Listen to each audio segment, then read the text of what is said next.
Welcome. I'm Danielle Hardy, a respiratory care practitioner at ECU Health Medical Center. Today we will discuss respiratory resources for the progressive care nurse. Objectives for today: we will define mechanical ventilation, discuss common modes and terminology of invasive mechanical ventilation, briefly review advanced modes utilized at ECU Health. We will discuss non-invasive positive pressure ventilation. We will troubleshoot ventilator alarms together and review additional therapies utilized in progressive care. Do you want to learn more about the mechanical ventilator your patient is on? What do all of these letters and modes and even alarms mean? Stick around and we'll talk about it some more. Mechanical ventilation or positive pressure ventilation is defined that it's used to treat hypoxemia and tissue hypoxia. It delivers positive airway pressure to decrease the work of breathing of the patient and provides ventilation for patients who can't effectively ventilate for themselves. So common indications for mechanical ventilation are impending or actual ventilatory failure. This generally can be defined as a PCO2 greater than 50 millimeters of mercury with a pH less than 7.25. Keep in mind that is not your normal chronic pulmonary disease patient. Impaired gas exchange, increased intrapulmonary shunt, and a failure to respond to medical treatment. So what is impending respiratory failure? It could be hypercapnia with the acidosis, which I'm sure many of you know. Respiratory muscle dysfunction. So does your patient have underlying disease or chronic illnesses such as ALS? Do they have Guillain-Barré syndrome? Do they have spinal cord injuries? Excessive ventilatory load, an altered central ventilation drive such as central sleep apnea, acute respiratory failure, severe oxygenation defect, or even apnea. So before we dive into all the mode names and what does this letter mean and that letter mean, what does spot mean, we're going to discuss some basic mechanical ventilation terminology, and this is the foundation for understanding mechanical ventilation. So first we're going to start talking about tidal volume. I'm sure many of you have seen it on the ventilator. All the doctors focus on it. It's the volume of air inspired for tidal breathing. So like the normal breath you and I are taking right now. Typically, we're going to target 6 to 8 milliliters per kilogram ideal body weight for a lung protective strategy. And remember, I said ideal body weight, not actual body weight. The lung size is determined by your height. So we have to keep this in mind when modifying our settings for mechanical ventilation.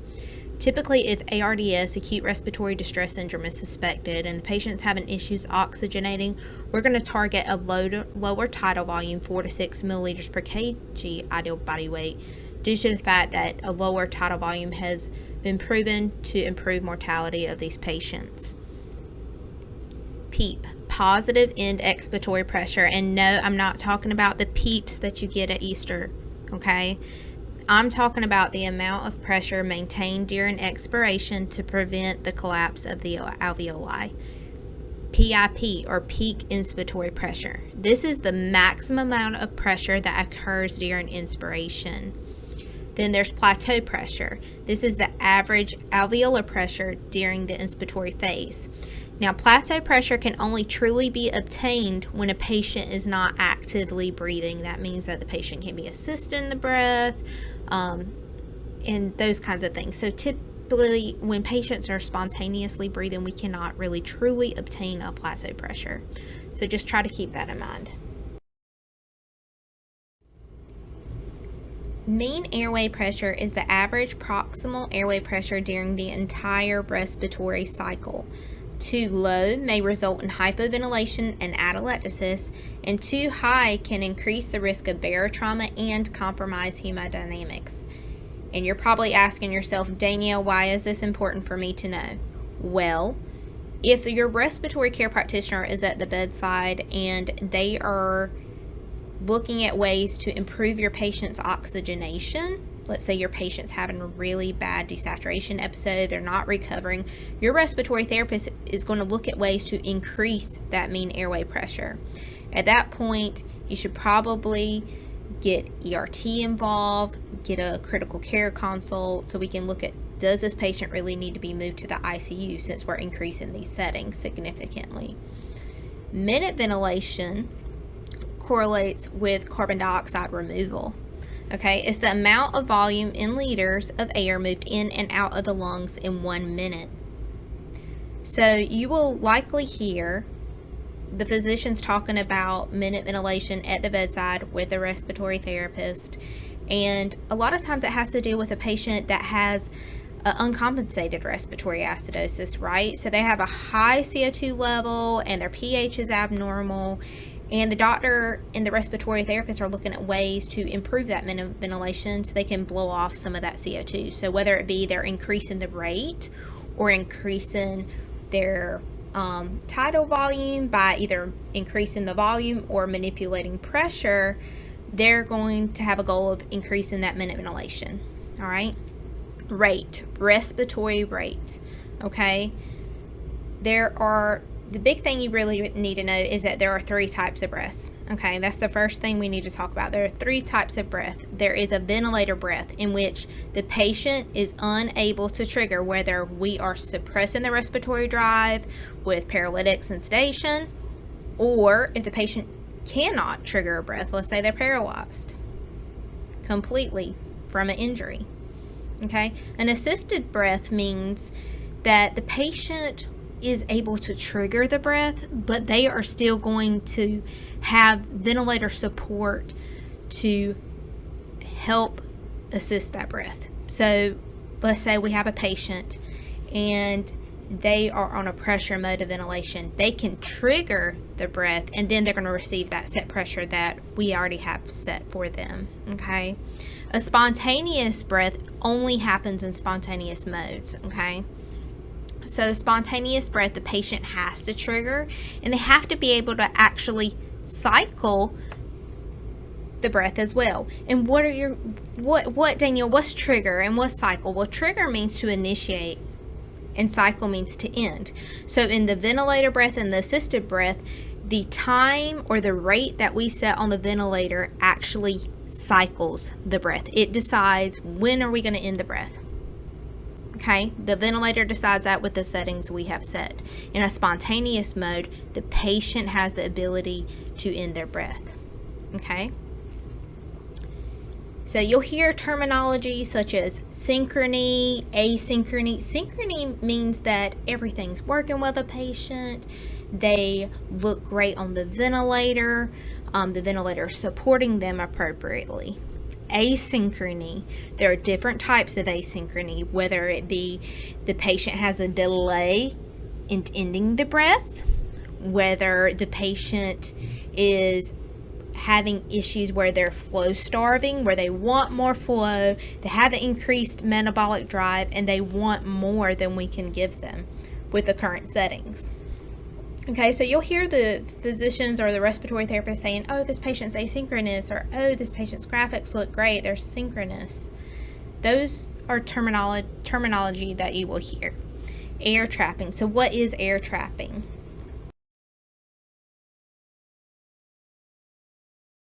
An abnormal retention of air in the lungs where it's difficult to exhale completely.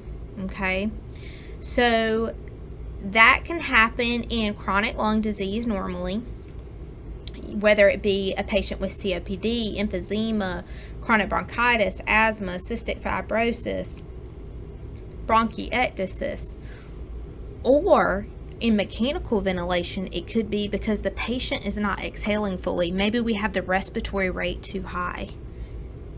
Maybe their neural timing is off compared to what we have set on the vent. Maybe we need to modify our vent settings to assist the patient so they can become more synchronous with the ventilator. If the patient continues to air trap, that also can cause risk for barotrauma and compromise your hemodynamics as well. Okay.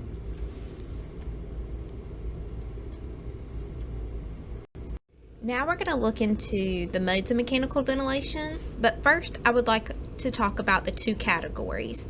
The modes fit in one of 2 categories. There's volume modes of mechanical ventilation, and then there are pressure modes of mechanical ventilation. In the volume category, we're controlling flow or volume. So here you control the patient's tidal volume. With a set tidal volume and a set respiratory rate, this means that there is a known minute ventilation. So minute ventilation is tidal volume times your respiratory rate. And this is great when you have a patient that you know needs to have an increase or decrease in mechanical ventilation to ensure that their ABG is appropriate. So it's great at making those adjustments. One of the negative aspects of using this type of category is, since the tidal volume's preset, if the lungs compliance gets worse and it decreases, or there is an increase in airway resistance, this results in high peak pressures. And that is because you can only control either volume or flow or control pressure. So these volume categories tend to have patient ventilator asynchrony due to the fact that volume modes are flow limited. So the patient wants to pull their own flow. They don't want you to tell them, okay, this is how much flow you can get. Whereas in that pressure category, we control pressure. So we set or control the patient's pressure in order to achieve a desired tidal volume. So as with volume control, a pressure control tidal volume with a set rate can help you achieve and reach a desired PCO2, but you have to monitor it closely. The reason why we utilize pressure modes here so much at ECU Health is because in 2015, Amato and his colleagues found keeping the drive pressure, which is the change in difference from plateau pressure down to the peak end expiratory pressure, which is PEEP, so the amount in between that, if you keep it less than 17, it has been proven to be the most effective strategy in lung protection. And we're all about trying to protect our patients' alveolar tissue and their lungs. Driving pressure just so happens to be the set pressure you control, as highlighted in yellow on the Hamilton medical ventilators that we use here at ECU Health. The main disadvantage of using pressure control is the patient's tidal volume can potentially become unstable if there are changes in the patient's lung compliance or airway resistance.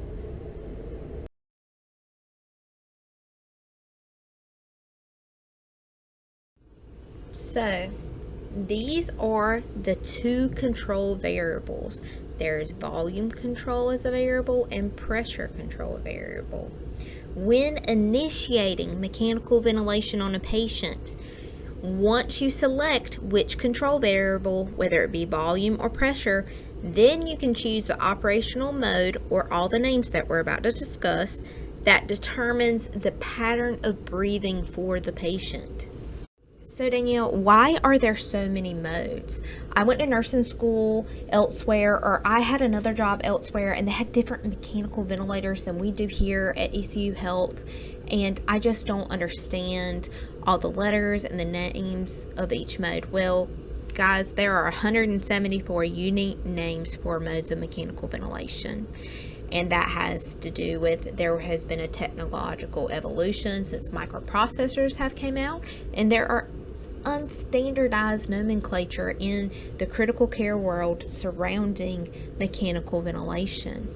Okay, Dr. Chatburn has done a great job, and he is on this table at trying to have it like pretty much standardized through all respiratory books that are utilized in college, along with books that physicians are learning from. However, the different mechanical ventilator companies out there, such as Covidien that has the PB980 or PB840 versus Hamilton that we use here at ECU Health, they're going to have different abbreviations for the same mode of mechanical ventilation. So for them, the most well-known mode of mechanical ventilation out there is volume control. It was the first mode of mechanical ventilation, okay? Here at ECU Health Medical Center on the Hamilton G5, it's called SCMV. That's assist control volume control. That means that we are setting a rate and we're setting a tidal volume for a ventilator. And we'll talk about this more in depth, but just so you know, on the PB840, it's called ACVC. And it's the respiratory therapist's job to know this about those modes of mechanical ventilation. But I want you guys to understand, when you're watching YouTube videos or you ask another colleague that might have a different background or clinical expertise than you, just know it's not that they don't know what they're talking about. It could be that they were trained elsewhere or they learned something from someone else. And it doesn't mean that they don't know. It's just a different nomenclature than what you might be used to here. So I'm about to throw another wrench in there. There are subset modes within each mode category. So there's assist control, where we are about to talk about. There's spontaneously breathing modes, and there's some other ones. So we're going to talk about these, and I'm going to try to explain it the best I can for you guys. If you have any questions at all, please feel free to reach out to me. So assist control. In these modes of mechanical ventilation, a minimum number of preset mandatory breaths are delivered by the ventilator, but the patient can also trigger assisted breaths. So we are setting a mandatory rate on these modes of mechanical ventilation, okay? That means if I set 12 breaths a minute, guess what? That patient's getting 12 breaths a minute at least. But the key word here is it's an assisted breath.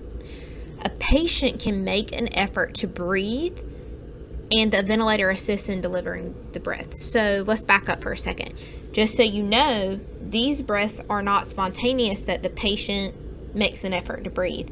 They are patient triggered. And remember, triggered means to initiate. So the breaths are still delivered by the ventilator, but the patient can trigger additional ones. So let's say we're back to we set a rate of 12, but my patient's breathing 14 times a minute. Well, guess what? The minimum is 12, and the patient is breathing 14. They trigger 2 more additional breaths that minute, but they are still getting a breath delivered by the ventilator, whether we set a control variable of a pressure or we set a control variable of a volume, okay? So most often, these types of modes of mechanical ventilation are used when mechanical ventilation is first initiated on a patient, because it provides full support for the patient, right? So it's suitable for passive, which means we're doing everything, or partially actively breathing patients, not someone that's completely awake and alert, because that can be uncomfortable for them. So there are different modes included within this type of mode of mechanical ventilation. And that mode, the first one we're going to talk about is assist control volume control. So in assist control volume control, we're setting a rate here, and we're setting a tidal volume, because volume or flow is our control variable here. All right, so you're setting a rate and you're setting a tidal volume. Okay, and in the Hamilton G5 or the Hamilton medical ventilators, it is called SCMV. Okay, I have it abbreviated for you. The next mode we'll talk about is assist control pressure control. Now, in assist control pressure control, we are delivering that minimal rate that we're setting for the patient, but pressure is the control variable here, okay? So we're setting a pressure, we're setting a minimal rate for a patient, but the patient can breathe over it. They can assist a couple more breaths if they want, right? So with this mode of mechanical ventilation, our volume isn't set, so we have to monitor that closely. And in the Hamilton G5, it's called P-CMV, and I have it abbreviated for you. The next mode or type of mode of mechanical ventilation in this category is assist control adaptive pressure. Okay, so another pressure control mode. Well, it is, but it's a little different, okay? So pressure is the control variable here, but that pressure is titrated and adapts to reach a target tidal volume that you set. So it's not a volume mode. You actually set a targeted tidal volume, but the pressure is what's going up, or it's either decreasing to reach the target tidal volume that you've selected. And this mode is called APVCMV on the Hamilton ventilator products. And if you have a patient, most likely out in progressive care, and they're requiring a rate, this is the type of mode they'll be on.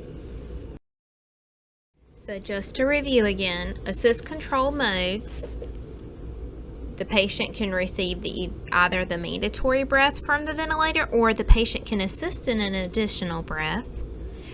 There are a control mechanism or limit, and it can either be a volume control variable or it can be a pressure control variable. And in the volume and flow control variable, the mode is called volume control, or assist control volume control, or SCMV in the Hamilton ventilators, okay? Or the control variable can be pressure, and it could be called assist control pressure control, all right? Or P-CMV on the Hamilton ventilators. Or it can still be a pressure control variable, but it's pressure regulated and volume targeted, which means that in the background we are technically utilizing pressure as the control variable, but we're selecting a volume target when we select the mode settings. And this is called adaptive pressure control, okay, or adaptive CMV, or you'll also hear it called on other ventilators PRVC, pressure regulated volume control, or on the Hamilton ventilator is called APV-CMV. Okay, so in assist control modes, you set a rate. The patient's able to breathe above that rate. You're either controlling volume or pressure. You set a PEEP. You can set a FiO2. You can set a I time or inspiratory time, and the ventilator ends the breath based off of time. Okay, so just keep all of this in mind if you have a patient that is on one of these modes. If they neurologically start to become more intact and they start to have ventilator asynchrony issues, the ventilator alarms are going off, call your respiratory therapist and see if there's something else that we could possibly do for the patient. Maybe the patient's recovering, maybe they had a procedure done and they returned from the procedure back to their progressive care bed, and they need to be on a different mode of mechanical ventilation, and we can do that and we can assist with that. So just keep that in mind. Our next subset category is synchronized intermittent mandatory ventilation, or SIMV. So in this mode, the ventilator delivers a preset minimum of mandatory breaths, just like in assist control, okay? So you set a rate.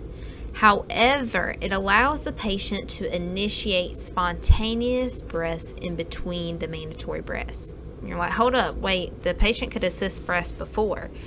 Well, it's a little different. The patient actually can breathe pressure-supported breaths in between that preset mandatory breath rate. Okay, so if my patient is on a SIMV mode and they have a mandatory rate of 10, in between those 10 breaths a minute, so every 6 seconds, the patient actually can have a completely spontaneous breath if they want to in between. So there are different types, just like in assist control. The modes include SIMV volume control with that pressure support, where the volume or the flow is the control variable during the minimum breath rate or the mandatory breath rate. However, in the spontaneous breath rate, pressure's the control breath variable because it's a pressure supported breath. All right, and we'll talk about that more when we talk about pressure support. But just so you know, the variable changes in that mode. And in SIMV pressure control is the control variable during the minimum breath set rate, that rated breath. But in between, just like with the other, in the spontaneous breath, it is a pressure control variable as well. And that one's called P-SIMV in the Hamilton G5. In SIMV adaptive pressure, the pressure is the control variable, but the pressure adapts to reach the targeted tidal volume you preset. So either whether it's a spontaneous breath or if it's the actual minimum preset breath that's delivered by the ventilator, the pressure is still the control variable here. Now, these modes are primarily indicated for patients that need partial ventilatory support. It's utilized in weaning. However, you will not see us utilize it in weaning that much here at ECU Health Medical Center because it's been shown to increase ventilator length of stay dates. However, the key advantages of this is since the patient is able to take spontaneous breaths, it helps maintain respiratory muscle strength and avoid muscular atrophy, which is a big thing in our chronic patients that are having trouble weaning from the ventilator, right? We want them to get their strength back. We want to get them off the ventilator. So you will see us use it, and we use it in our spinal cord injury population the most. So technically, SIMV does comprise of all three breath types we talked about a few slides back, whether it's the ventilator-triggered mandatory breath or the patient-triggered assisted mandatory breath, or if it's the spontaneous breath by the patient. And the rate can be set really low. It can be set higher, okay? I've had patients with a rate set of 2 breaths a minute. I've had patients that with a set rate of 15 or 16 breaths a minute on SIMV. Patients' spontaneous breaths are inserted in between the inspiration of mandatory breaths or assisted breaths. So just keep in mind, if you are on a higher rate of SIMV, sometimes the reason why we don't use this mode is when it is a higher rate like that, we have a tendency to do what we call breath stack, where it's time for the ventilator to initiate that mandatory breath, but then all of a sudden the patient's trying to take a spontaneous breath in between that breath, and it stacks the breath. So that is sometimes why we don't use that mode. So just keep that in mind. I have attached 2 photos here of what the graphics would look like for you, so you would be able to understand they do look a little different than the other modes. Now, we will talk about one of the most popular modes in progressive care, pressure support. So SPONT, known on the Hamilton mechanical ventilator models, or pressure support, is a mode of mechanical ventilation in which the patient's spontaneous breaths are supported by the ventilator during the inspiratory phase of breathing. As the patient triggers the breath, the ventilator assists by adding pressure to make breathing easier, and the level of pressure is determined by the operator. Typically, the higher the set pressure support, the easier it is for the patient to take a breath. However, this is not always the case. There is data to support that every patient may require a different level of pressure support to overcome the resistance of a breathing tube. In pressure support, which makes it so unique, is that the patient has control of when the breath ends or when the breath cycles. And you will see that we utilize pressure support here a lot compared to other hospitals, and that's because the patients are more comfortable, and we want to make sure that we adapt the ventilator to the patient. Guess what? There's another spontaneous mode of mechanical ventilation out there that we don't really use that often, called volume support. And volume support is a mode in which the ventilator delivers a supported breath to help the patient reach a set target tidal volume. So this mode is dependent on the patient's effort, meaning the machine varies inspiratory pressure support level with each breath in order to achieve that target tidal volume. So the pressure support will vary breath to breath, almost like adaptive pressure control. So instead of being on a rate, this patient's spontaneously breathing, and the pressure support is adapting to reach a target tidal volume. It's rarely utilized at ECU Health, and that's because that pressure support varies so much in these patients. It is available on the servo ventilators and the Hamilton ventilators. Adaptive support ventilation is being utilized a little bit more in progressive care, so I want to talk about it. And this type of mode is considered closed loop ventilation. It's still in that pressure control variable category, okay? It is a dual control mode that changes the number of mandatory breaths and pressure support level according to how the patient is breathing. So the mode increases or decreases the level of support based on monitored patient parameters, such as flow, pressure, inspiratory and expiratory time, compliance resistance, and time constants. So the settings, it utilizes the patient height and gender to calculate the patient's ideal body weight, and then we determine the target minute volume in terms of percentage, and we also set a PEEP and a FiO2. Now this mode automatically switches between a pressure supported breath and then also a pressure control breath depending on what the patient needs. It receives feedback from the ventilator, from the patient data, and it makes these changes, hence closed loop ventilation. Contraindications for this mode of mechanical ventilation is if there's an uncontrollable gas leak or an abnormal respiratory drive, such as Cheyne-Stokes breathing. Airway pressure release ventilation is a mode in which two levels of continuous positive airway pressure are applied with the intermittent release phase. The intermittent release phase actually assists in ventilation. This mode encourages spontaneous breathing and prevents de-recruitment of the lungs. In the past, people have associated this mode as a last-ditch effort for patients with ARDS or oxygenation issues. However, new research has shown how beneficial this mode is at preventing atelectasis and stabilization of the alveoli. This mode is utilized often at ECU Health, and for this reason, you might be seeing this more and more in progressive care. There are 4 settings: the P high, which is the high pressure setting, P low, which is the low pressure setting, and that is typically, we set it at 0. And there's a reason for that, and we're going to talk about it here in a little. There's the time high, which is the high pressure period, and the T low is key. Is the low pressure period.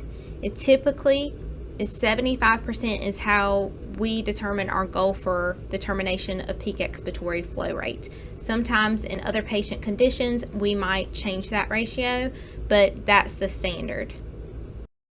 So next we're going to talk about weaning this mode, but I want you guys to understand that this mode is going to be utilized more in progressive care because we're utilizing it more in the intensive care unit. And I need you guys to understand that typically in the intensive care unit, we're starting at pressure highs as high as 28, 30 centimeters of water pressure, which is pretty significant. However, we do what we call drop and stretch these patients into where this mode becomes the least amount of support available, which is continuous positive airway pressure. That is the least amount of invasive support that we can provide to a patient. So when you do see patients out in progressive care on APRV, they're not on high settings. If they were on high settings, the respiratory care practitioner is going to let you know. And there might be some patients that are on higher settings, but it's due to their body habitus, such as morbid obesity. And that's no different than them being on higher PEEPs out there. And we've done PEEPs as high as 44 out there on patients that were extremely morbidly obese. So I don't want you to fret when you see this mode, because in the past it was associated with like a last-ditch effort, the patient's having oxygenation issues, when all this new research has came out that it's so preventative of atelectasis and consolidation, which is an issue that a lot of your patients have. They have issues with reoccurring pneumonia, so we're going to try to prevent that as much as possible.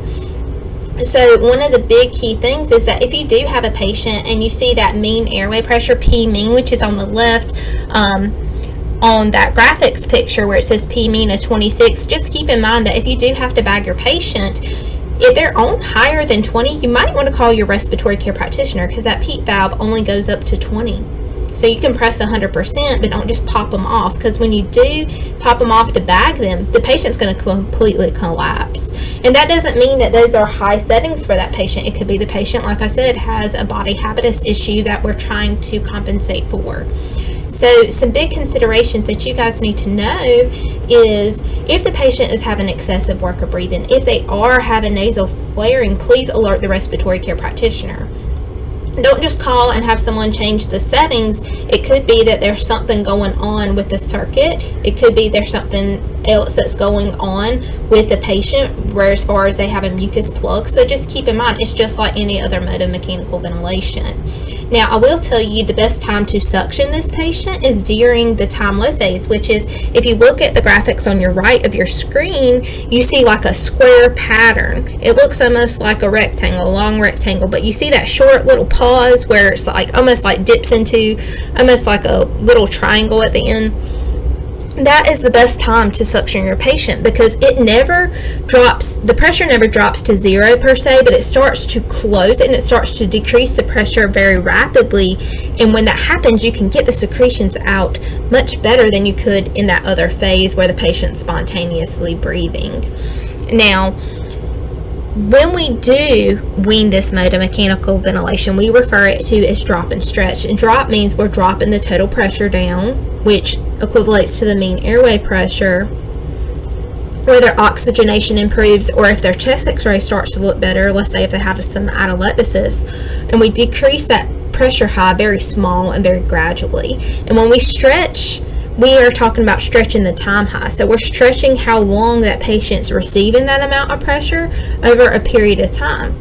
So we're stretching it, the closer and closer we're getting to that CPAP phase. So patients could be out there with time highs of 6, 8, and 10 and be perfectly fine. And I don't want you to fret about that. Now, if someone's having increased support, the respiratory care practitioner is going to say something to you. They're going to say something to your charge.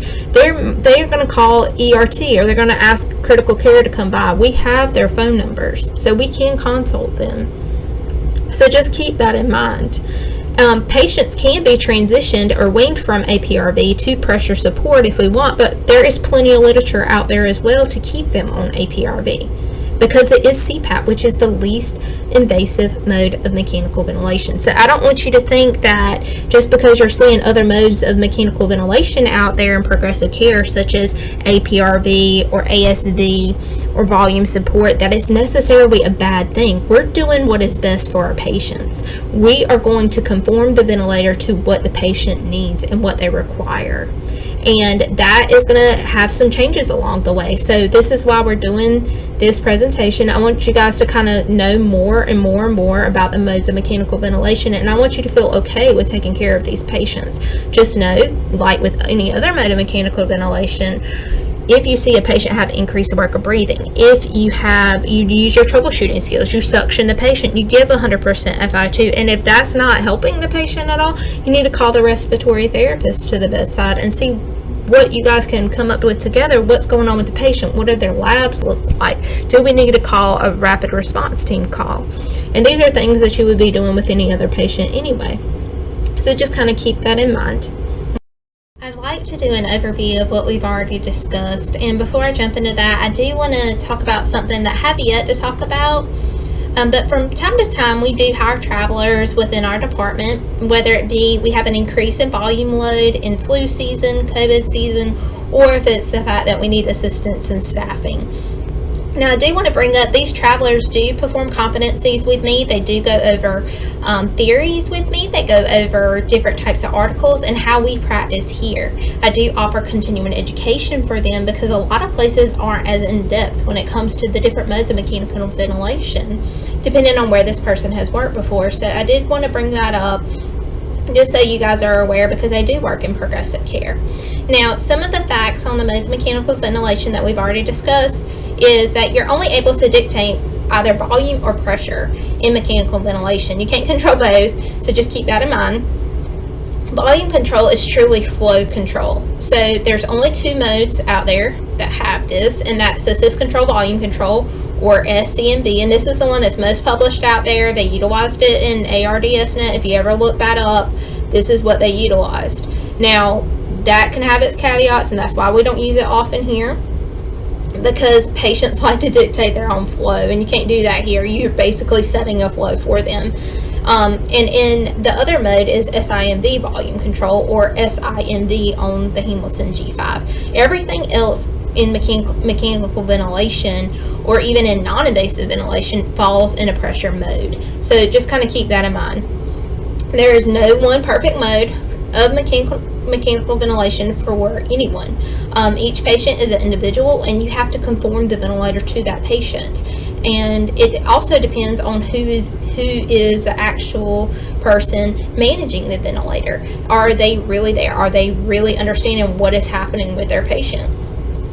And in spontaneous modes of mechanical ventilation, the patient has control of initiating, so beginning, and cycling, ending their breath. So unlike the other modes, this leads to better synchrony of the patient.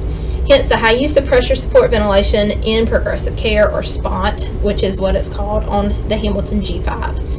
In other modes of mechanical ventilation that are not considered spontaneous, patients are placed on a time setting, so an I/E ratio and rate in which the ventilator initiates the breath at that certain rate and ends those breaths. So this happens despite if the patient is ready for the breath to end or if the breath lasted longer than the patient wanted. So this leads to patient ventilator asynchrony, and that's when you start to notice, oh, these patients are having issues, they're having crazy graphics. Now sometimes we can assist with that, but when patients have different patterns of breathing, we can't always assist with that.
So these are the mechanical ventilators utilized at ECU Health in the adult population. So specifically in the medical center, this is where things are utilized, but just keep in mind out in the regional facilities, this is what they have as well. So the Hamilton G5, which you've come to actually like better than the Hamilton Galileo, we still have a few of the Hamilton Galileo, which is not touch screen, but we save those in case we're running low on ventilators, so we still have them. The Servi is actually only used in cardiac surgery, so unless you go transition to work there, you will never see these ventilators. The Hamilton C1 is utilized for invasive and non-invasive ventilation. It can also be utilized as for high flow oxygen, depending on what's going on with the patient. We do utilize these as our transport ventilators, so keep that in mind. There are Trilogy 202s, which is the actual hospital version of the home vent. We typically utilize these for patients that need assistance in weaning from the G5, or we want to transition them to more of a home vent. It might actually be more comfortable for them, and it might actually help them in starting or initiating trach collar trials. Same thing with the ResMed Astral 150. So keep that in mind. Both of those home vents do have silence buttons. They do have a place where you can hit 100%, or with the Astral, we can go over with you how you would give the patient more oxygen. But keep those in mind. So I wanted to go over those with you so you knew more about what ventilators you will see. There are patients that bring in their home ventilators that might be different than what we have, and we do review those. We do need to check those out technically per policy, and we have to make sure that they're approved for use in this hospital and they're safe. In accordance with the ECU health policy, the governing board of our state, and the North Carolina Board of Respiratory Care, nursing may only utilize the silence button or 100% emergent FiO2 button as well. If you're starting to have issues with your patients, you should consult someone that is competent, and the ventilator holds a written competency, such as a physician, provider, or a respiratory therapist. Please contact your respiratory therapist for any issues or concerns. If you notice that a provider is, whether it be a hospitalist, a nurse practitioner, a PA, or whomever is making modifications to the ventilator, please let the respiratory therapist know in real time is best, because the physicians aren't always there on the unit. Typically they round on the unit and then they go back to wherever else they're seeing patients. So documentation of the setting modifications happens in real time, and that is a state rule. So just keep that in mind if you do notice that. There are hazards and complications associated with positive pressure ventilation, whether it be invasively or non-invasively, such as airway complications, laryngeal edema, tracheomucosal trauma, contamination of the lower respiratory tract, and loss of humidifying function of the upper airway. There are mechanical complications such as accidental disconnection, leaks in the ventilator circuit, loss of electrical power, or loss of gas pressure. There are pulmonary complications such as ventilator-induced lung injury, barotraumas, oxygen toxicity, atelectasis, and nosocomial pneumonia, inflammation. There are cardiovascular complications such as reduced venous return, reduced cardiac output, and hypotension. There are GI and nutritional complications such as GI bleeding and malnutrition. There are renal complications such as reduced urine output, increase in ADH, and a decrease in AMP. There are neurological complications such as increased ICP, and there are acid-base complications such as respiratory alkalosis. Next, we're going to dive deeper into non-invasive positive pressure ventilation. So what are the indications for non-invasive positive pressure ventilation? There are non-emergent ones such as obstructive sleep apnea, OSA, central sleep apnea, obesity hypoventilation syndrome, which is most common, what you find in the hospital. There are others as well, such as patients with like muscular dystrophy or ALS, and those we aren't going to dive into yet, but I did want to bring those up. There are emergent ones for acute impending respiratory failure, and this includes congestive heart failure and COPD, and those are the only ones that have technically been shown to improve those patients' outcomes, along with non-invasive positive pressure ventilation, delaying the need for mechanical ventilation and or preventing it entirely. One must understand the appropriate physiology and how to apply the appropriate treatment and level of support to actually manage these patients. There are other emergent reasons such as asthma, and it has the potential for improving the work of breathing associated with increased airway resistance. However, you need to closely monitor those patients' carbon dioxide levels. We do utilize it in post-extubation failure, and it may be helpful with post-extubation stridor, which you guys don't really have to worry about over there, but if you ever decide to go over to PACU or you ever decide to go into the intensive care unit, you might see us utilize it there because it improves work of breathing. It helps stent open the airway. We do utilize it for some pneumonia patients. There is mixed efficacy on that. It's more successful. We have more success in those patients when we utilize bronchial hygiene, which we'll talk about here later. Intubation needs to be considered when the patient is unable to manage their secretions if they are in impending respiratory failure.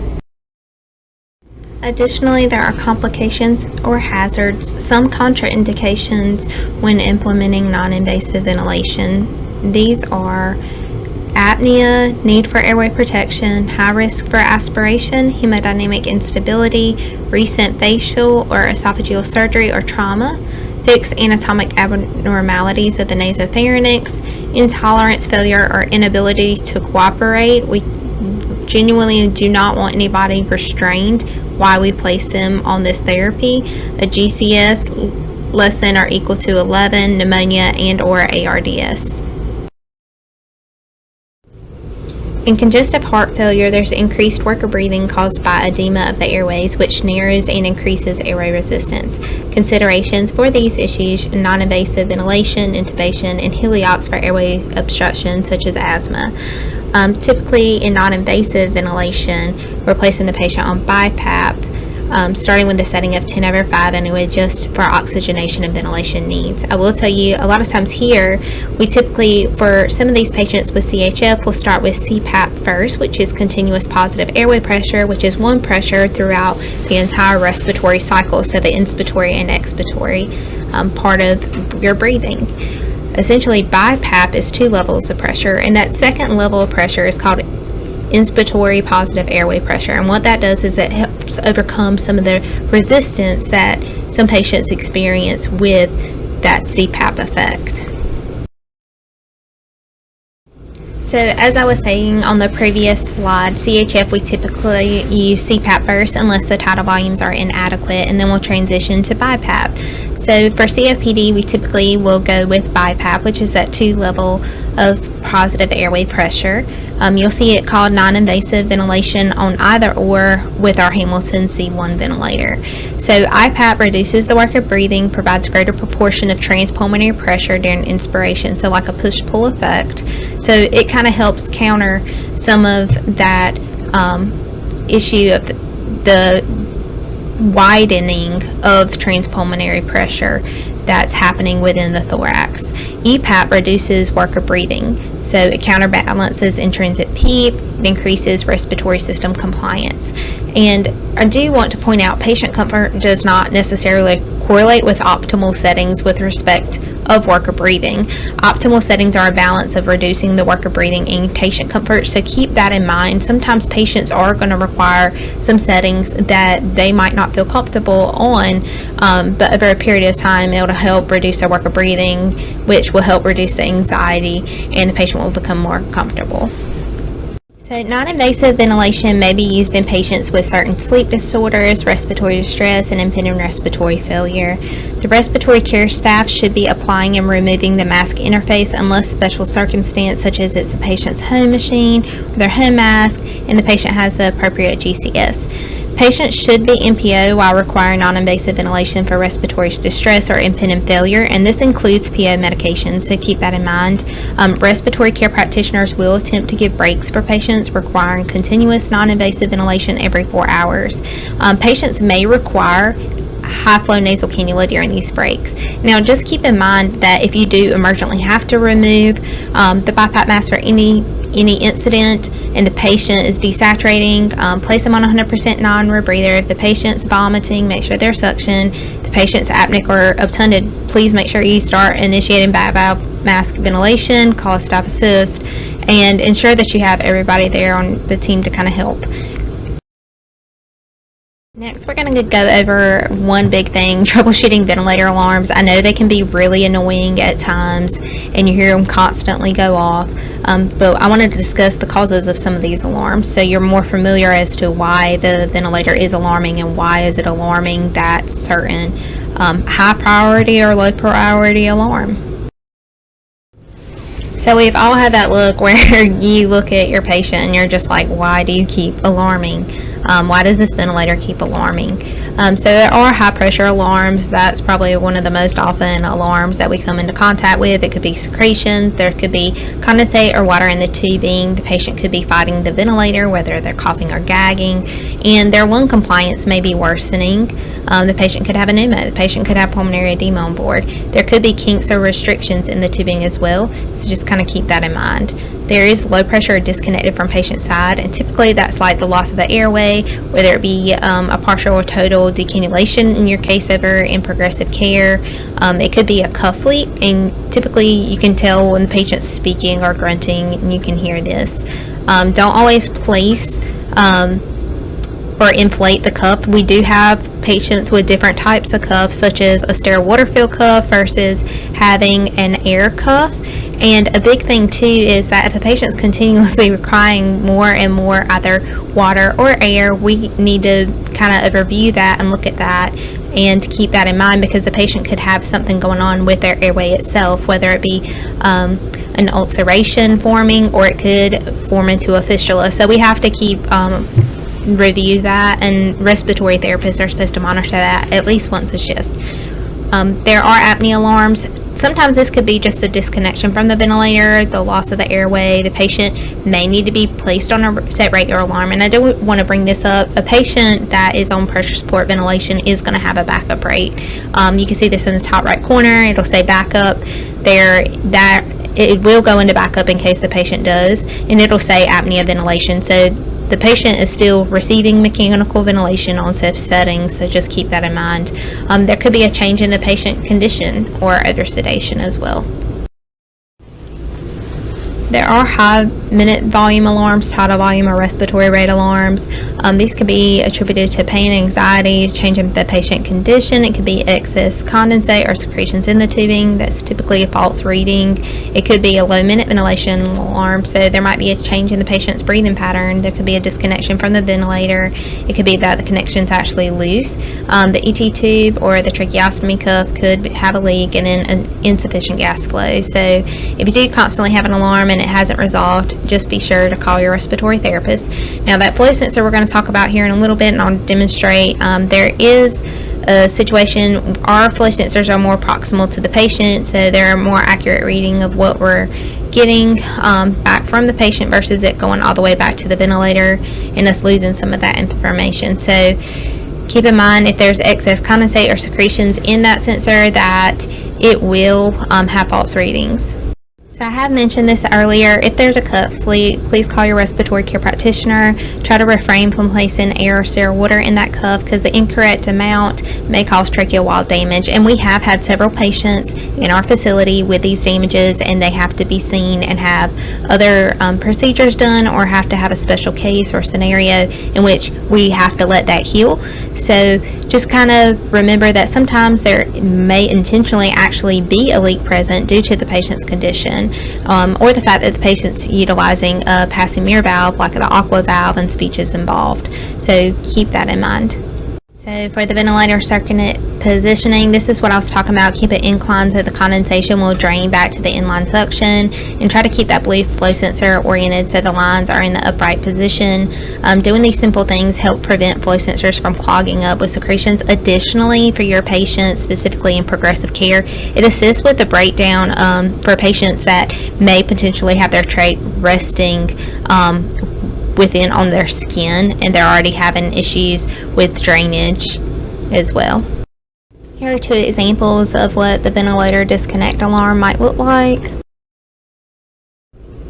If you do have that ventilator disconnect, always start at the patient and work your way back to the ventilator, and always try to notify respiratory therapy to ensure patient safety. A lot of times what we don't realize is while we're bathing a patient or turning a patient, those limbs of the vent circuit, they become loose, and sometimes they become disconnected, and we don't always put them back into place where they should be, and sometimes they are reversed. And when that happens, active humidification isn't actually going to the patient, it's going back to the ventilator, which can clog up with condensation our expiratory valve, and then the patient will not be able to ventilate, and therefore we'll end up having to bag the patient and replace the ventilator or the expiratory valve. So just try to keep that in mind.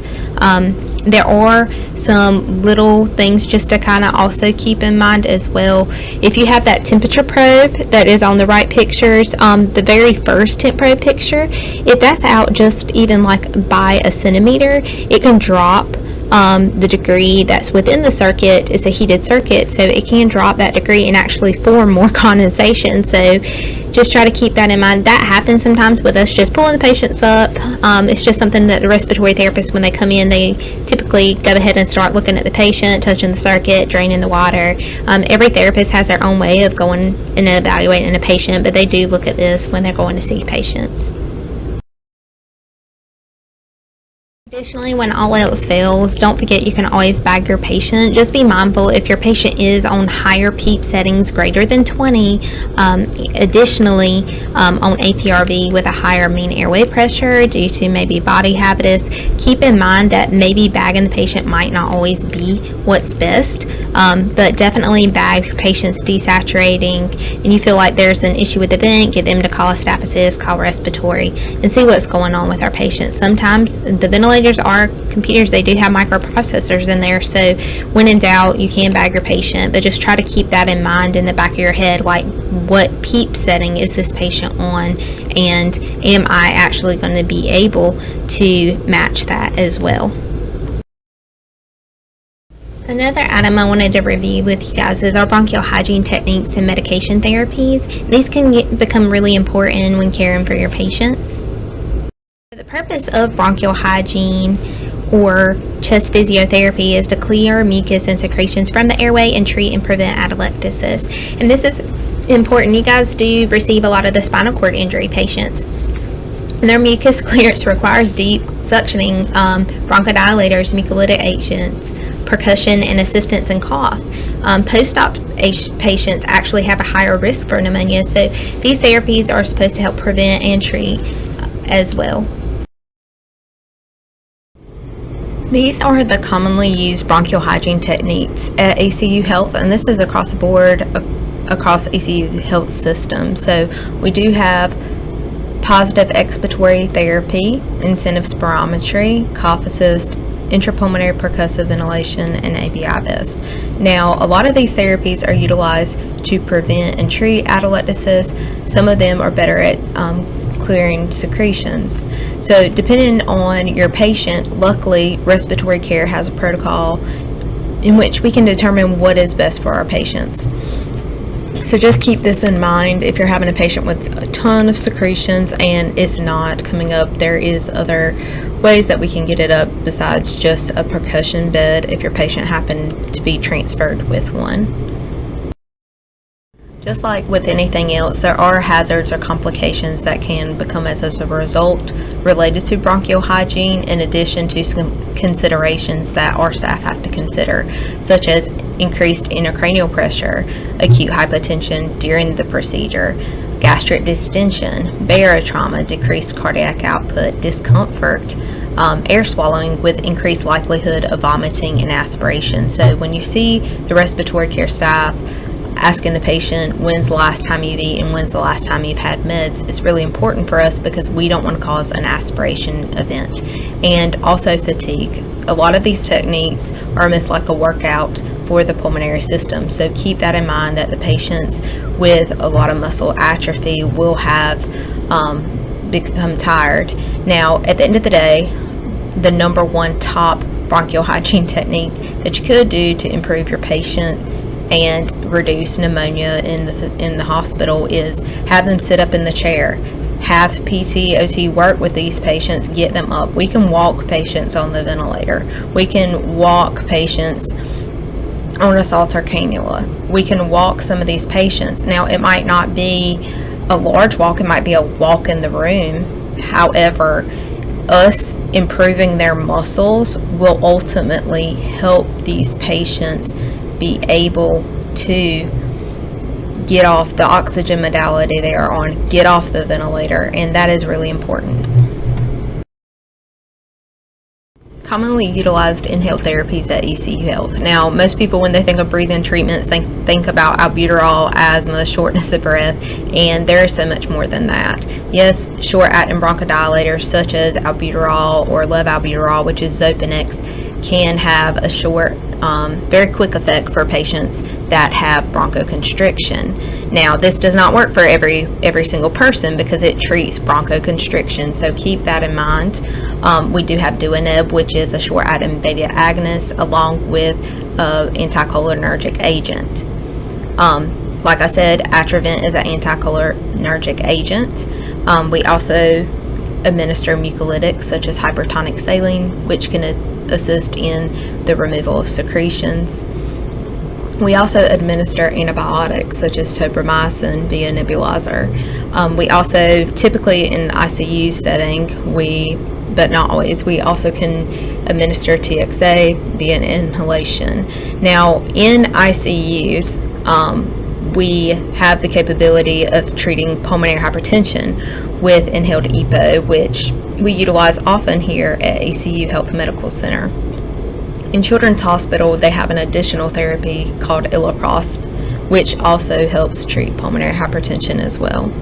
Now, if your patients have home medications that they are utilizing, we don't administer all nebulized medication if it's someone's particular nebulizer. So recently, within the past year and a half or so, ECU Health does have patients that utilize home medications such as Tavazo, which has a proprietary nebulizer. Our staff can review the nebulizer setup, but it's the patient has to administer it. It's a self-administered medication at that point. We're not responsible for running their nebulizer machine, and that's important just for you as the nurse to know, because additionally you also have to go to pharmacy, get the medication approved, etc. And just because they have it doesn't necessarily mean that we're going to administer it. So why is this important for you as the nurse to know? It's very important for you to understand some of the types of therapies that your patient is receiving, additionally with some of the modes of mechanical ventilation, so you understand as the nurse at the bedside how these could potentially affect your patients. Your patients don't have arterial lines in this unit. In the ICU, they're fortunate enough to see in real time how these modes of mechanical ventilation or any changes modify their patient's hemodynamics.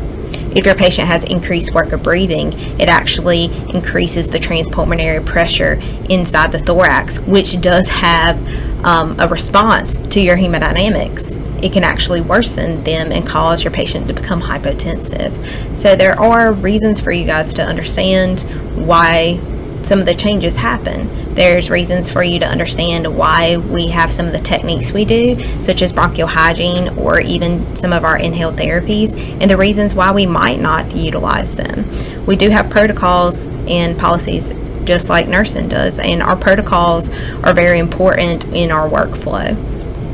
So our respiratory team is well versed in these protocols, so don't be afraid to ask questions if you have any. There is always an assistant manager on duty, along if they happen to be on vacation, a charge therapist that's the acting supervisor. So just keep that in mind. There are going to be some patients from time to time that probably need to go to the ICU, and that isn't the respiratory therapist's call. That ultimately that turns into a physician consult, and if the patient does indeed require ICU care in regards to their medication requirements.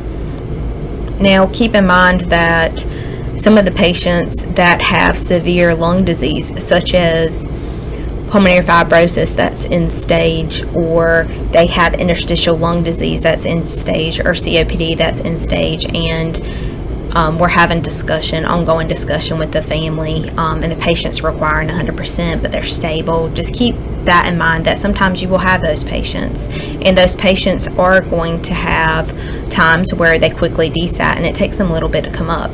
Not everyone has the goal saturation of even 90% and above. Not everyone has a goal saturation of 88% and above. Some of those patients that are extremely into their disease process, we accept goal saturations of 85% and above. This comes back to having the physician have an order for you and our team so we can ensure what we're doing is appropriate for our patient and keeping your patient safe. At the end of the day, if you're really concerned about your patient, you should ask the respiratory therapist their opinion, their thoughts. You could also, if your patient's firing off muse and other stuff like that, you could also call ERT if needed. Just keep in mind that we all work together as a team, and this is a teaching facility, so no one's going to have all the answers, and that's the beautiful thing about medicine. No one's going to have all the answers, so just keep that in mind. We're here to help you guys. We're here to help our patients. We all have the same goal. As I just said previously, if you have any questions or concerns when it comes to your patients, oxygen modalities, any of the equipment, please reach out to your unit therapist, charge RCP, or the assistant managers of respiratory care. I'm also the adult respiratory clinical specialist, and I'm here Monday through Friday. So if you have any questions, please reach out, and we will do our best to help you understand and answer them for you.